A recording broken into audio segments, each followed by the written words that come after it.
I'm going to speak about the Dudo Creek Watershed today and some of the assessment that we've completed and as we're moving into our protection planning. What is the cost of a community to treat its water? Well, I agree with Bob. Source protection is a really big part of looking after the water. So source protection is the initial barrier in a multi-barrier approach for safe drinking water. And source water quality and quantity is a really big factor that Greater Vernon Water is looking at. The Dudo Watershed is one of 8 sources that Greater Vernon Water manages.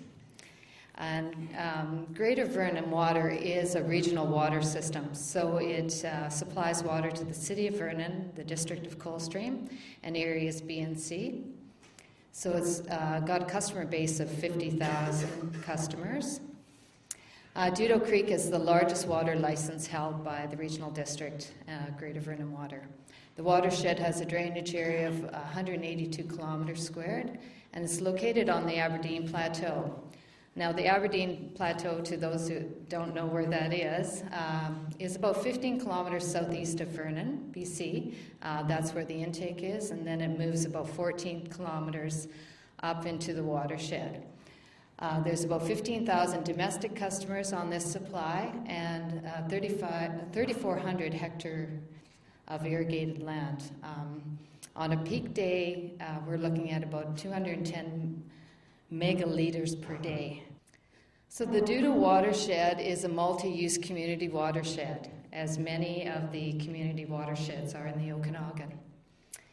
And if activities are on the land base are not managed to protect the drinking water, it allows contaminants to impact the water supply. So it was important for us when we were looking at this assessment to look at the anthropogenic impacts, the natural impacts, and those are including the mountain pine beetle and climate change. And so we put together terms of reference and incorporated what is called the Source to Tap Assessment Guidelines. And it was put together by the Ministry of Health and the Ministry of Environment. So what we did, there are 8 modules, but for the watershed assessment, we pulled Module 1, which delineates the characteristics of the drinking water source, so it maps it out. And Module 2 is contaminant source inventory. The Module 7 characterized the risk to the source, and Module 8 recommendations and actions. So Module 1, the outcome of that, characterized the source, and what we looked at was we GIS mapped. And the beauty of this was we shared those shapefiles with all the groups, the Ministry of Forest and Range, the forestry licensee, which is TOCO, and the Ministry of Environment. So we also put into work was the old IWAP that was completed back in the late 1990s, and we wanted to look at any changes that had happened since the FRBC dollars dried up, other things. So assessments, risks to hazards, and were identified. And again, when in a multi-use watershed, we have lots of roads, we have range use, we have mud bogging, we have recreation, all kinds of issues in range. So the assessment was very similar to what Bob had looked at, what the likelihood and the consequences. Looked at sediment and turbidity, road crossings, organic loading, biological, as Bob again was looking at, was how this, the different protozoa, bacteria, viruses, how those impact human health. Those are the things that we would be looking at, and the other risks from hydrocarbons and pesticides, herbicides. Out of the assessment came 42 recommendations, which is huge, and we're just we pulled all those recommendations together after our first meeting with our stakeholders, and we are trying to put different ministries or stakeholders' names to each of those recommendations and look at how we can move forward with those recommendations. wildfire was definitely one with mountain pine beetle and with just wildfire management. These last four are really big ones with mountain pine beetle and forest cover, culverts and bridge capacity to pass a Q100 peak flow. One of the recommendations was to develop and implement a review process to confirm that the structures are adequately sized for the projected future peak flows, and that is something that we definitely have to look at. Another big one that came out of this was for our own selves to look at was the current capacity of our spillways at our intake. Are they large enough? And looking at reinstating flow monitoring and reviewing salvage harvesting with TOCO or the other licensees, maybe BCTS also.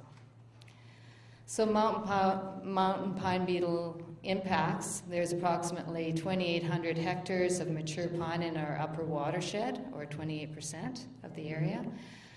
There has been 3,000 hectares of past logging, or 30%. So if we have a total kill here, we are looking at 58% of the watershed, which it takes us, as Bill was mentioning, up into a high risk.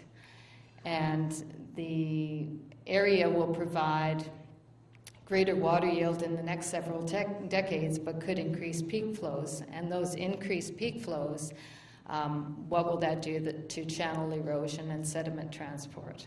So out of this program, we have also maybe have created some jobs for forestry workers, because all this inventory looked at the type of trees, if we need to be doing some work in those areas where those structures are, and the impact of mountain pine beetle. One of the projects was a nose hole development, keeping cattle out of a main stem, and water trough, and we were one of the first groups or community watersheds to do a transfer of appurtenancy, and this is moving some of our water licensing to the diversion of water for cattle, and looking at quick pickup areas for cattle. If they were in we do have buffer areas where cattle cannot go, so this moves them out quickly. And just a maintenance plan, and we've got together with the ranch tenures, and we will be color coding where they're obligated to maintain fencing, and TOCO has actually worked with us too on moving cattle guards and that sort of thing.